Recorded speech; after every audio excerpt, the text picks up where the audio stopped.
I can add, maybe I can add just a follow-up question to that. What would make you stand out?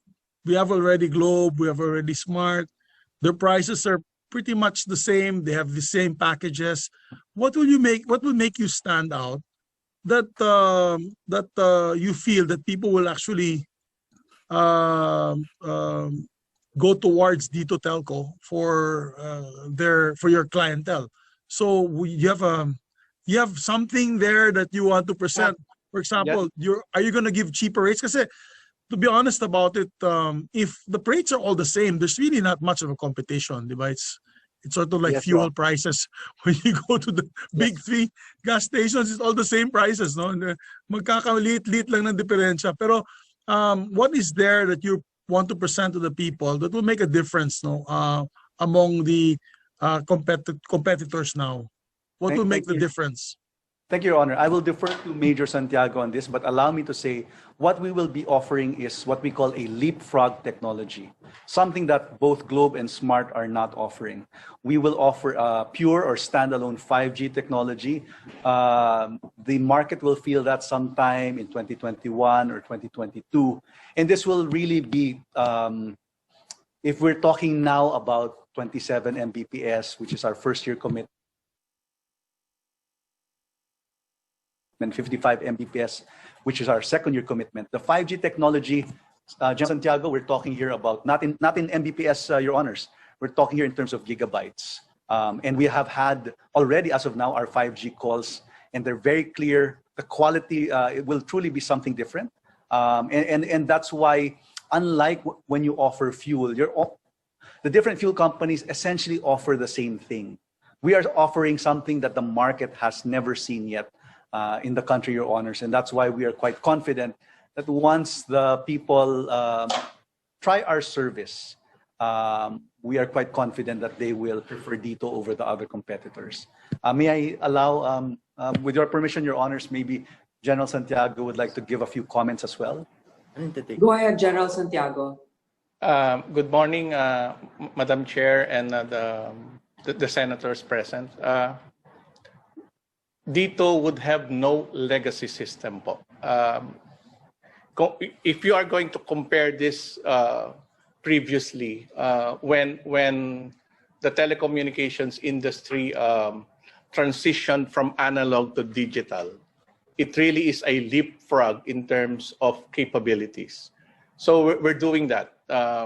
For example, we don't have any 2G and 3G voice traffic already. We're going straight to voice over LTE.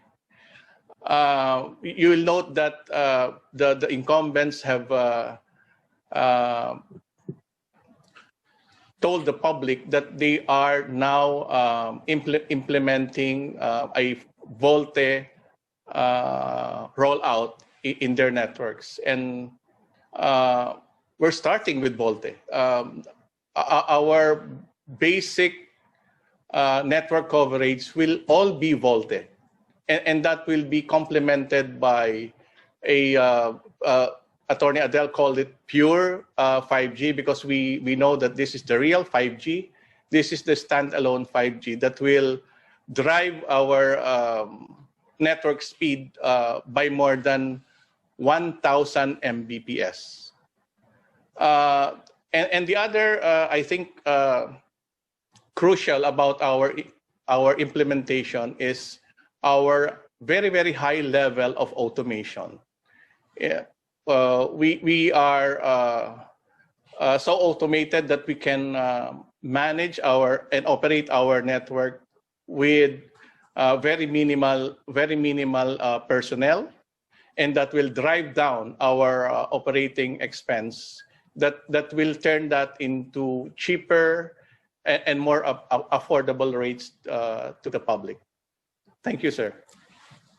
So yung technology ninyo, Attorney Tamano and General, is parang Voltes 5G. Voltes 5G, ah? Hindi lang Volt 5G, Voltes 5G. Very good. So what you're trying to tell the committee is, if you are given a franchise to operate, natatawa si chairperson. Pareho kami nanonood ng Voltes 5 nung bata kami. But what you're trying to tell these committees that you're committed to give more affordable rates, Yes, Your Honor. quicker internet speed over LTE or access, and better signal service. Is that what you're trying to tell us?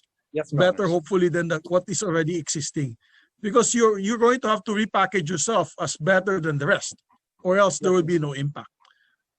So that's good news, and we're hopeful. We need that. Being from Mindanao, we need that, because I hope you roll out more towers in Bukidnon, because I call that the twilight zone. Whenever I go into Bukidnon, I have no more signals, only in the towns. And then that's why I had to relocate here in Cagayan de Oro, so that at least my children can go to school properly. Yeah, so we're excited for competition that can give us more affordable services, as well as quick internet access and accessibility to these sites, to the cell sites, connectability. That's the most important. Thank you, Madam Chair. I have no further questions. Thank you, Majority Leader. I'd like to acknowledge the presence of our Senate President, Senator Tito Soto. Thank you for your presence here this morning, sir. Next in line. Yes. Next in line, actually, Senator Marcos. Finally, can you hear me, ma'am? Yes, sorry. Sabay-sabay po kasi kayo eh. Oo, thank you. I'm finally here. Sino kasabay namin, Senator Marcos? Ang dami yun. 10 o'clock si Senator Ping sa Pension for Defense. Tapos meron ring labor ngayon. So sorry, I've been flipping back and forth. But having said that, unang-una, I keep hearing about complaints about the LGU. If truth be told, I would also like to be the voice of the LGU and say that in most cases, incomplete ang mga submission ng Telco. Taging kasalanan ng LGU sa amin noon sa Ilocos, incomplete and in violation yung Telco. Hanggang ngayon, meron pa rin kaming tower na kasalpak dito sa Paway Church. Piko na kami talaga sa kanila. Sa totoo lang. Ikalawa, ang ating mga telco, lagi namang gusto magsiksikan diyan sa mga poblasyon area. They really refuse to go to areas that are, if we'd like to say, mga missionary area. So this is really a concern for all of us. And I think in many cases we should also try to consider that it's not always the LGU's fault. Yun lang ang gusto kong sabihin. Tapos yung isa pang issue, what was the inspiration, as it were, of the 60-40 that you're requesting from Congress? You want a reevaluation of the 60-40 foreign ownership. Are you thinking of a constitutional requirement or something along the lines of the mining law? Madam Chair, anyone who has ideas about this, we would like to hear them. I think I see the hand of NTC Cordoba. Go ahead, please. Yes, ma'am. Thank you for your observations po. Tungkol po dun sa 60-40, actually, it doesn't have to be an amendment of the Constitution. It can be an amendment of the law. Ang sabi po kasi sa Constitution, yung pong public utilities should be 60-40. But the Constitution did not define what a public utility is. So ang nag-define po is the Public Service Act. And dun po sa mga enumerations doon, pwede pong ilabas ang telcos, Your Honors. I think meron na po atang pending bill sa House po on that item. I think it was also brought up to the Senate, but we don't know the status po right now. Kasi po, If I may, Yes. NTC Cordoba, Yes. Commissioner. Actually, that is in our committee here, Public Services, and I think also in Economic Affairs, you have also the Foreign Yes, the Foreign Investment Act. Foreign Investment Act. On the other hand, this is the issue. We were really all set to amend that. But with the current issues of certain countries having special interests in the Philippines, I think we have to be very careful about the safeguards that they don't take over things of very sensitive national security aspects. and that would include telecommunications. But we are for liberalization, but at the same time, we are also for the protection of our sovereignty and national security. Kaya alam naman natin may isang bansa na talagang may interes sa ating mga teritoryo at may mga kasamahan ako, naiintindihan ko ang kanilang pag-aalinlangan sa panahon na ito. Yun lang.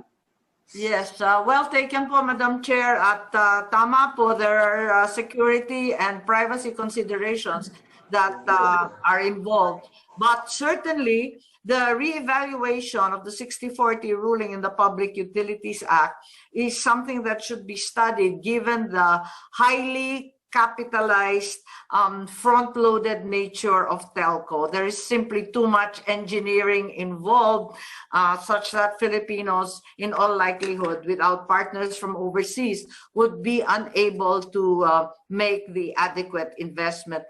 I think I have a third question. If it has been explored at all, my good majority leader mentioned 5G, and we are all aware that Vietnam has become a leader in telco here in the ASEAN region.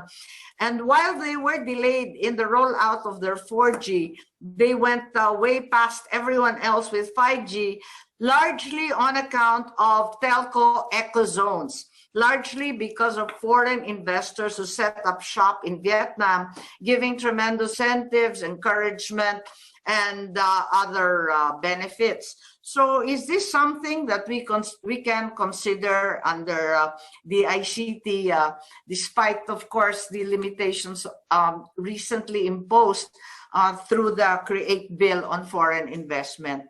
Meron ba tayong talks tungkol sa foreign eco zones? Para hindi lang sila hahawak ng ating telco operation, kundi magtatatag pa sila ng mga pabrika, magbibigay ng trabaho at i-upgrade yung sistema sa 5G. Kasi yan ang ginagawa sa Vietnam. Is that something that we can consider? Perhaps somebody from the ICT or NTC?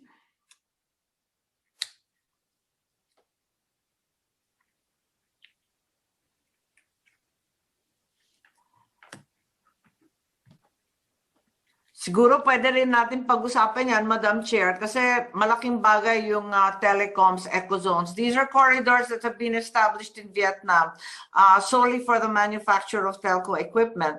And it's really ratcheted up their ICT performance to 5G almost overnight.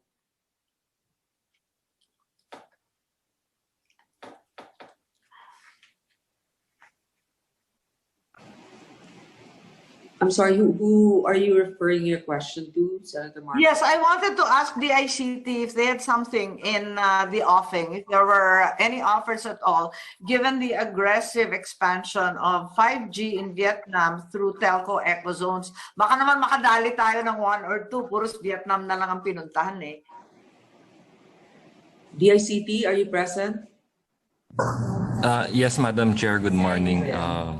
Go ahead. Yeah, Madam Chair, the DICT at the Please moment. identify yourself. Some of us can't see you on the screen because of the many number of participants. Yes, Madam Chair, I'm Attorney Omar Sana. I'm with the Legislative Liaison Division of the DICT. Okay. Mr. Sana, hold on just 1 second. I'd like to acknowledge the presence of our esteemed minority leader, Senator Frank Vilon. Thank you, sir, for your presence this morning. Go ahead, Mr. Sana. Madam Chair, to answer the question of the Senator Aimee, we are not aware, Madam Chair, right now of any initiative towards eco zones focused on the manufacture of telecoms equipment. However, if such an initiative were to happen, we would gladly support it, Madam Chair. Yes, perhaps we should tell the ICT to be a bit more aggressive with their marketing, given that we are so far behind. That really is the only other option as I see it right now, given the financial constraints of the government and the fallout of the pandemic. Maliban sa pagdadagdag ng pondo sa budget na nakita naman natin talagang hirap, sana i-market rin natin sa abroad, iintay sa DICT, kundi lumabas tayo at maghanap ng mga investor, makakapagbigay hindi lamang ng mas maayos na internet, kundi higit sa lahat may trabaho pa at investment. Thank you, Madam Chair. That will be all.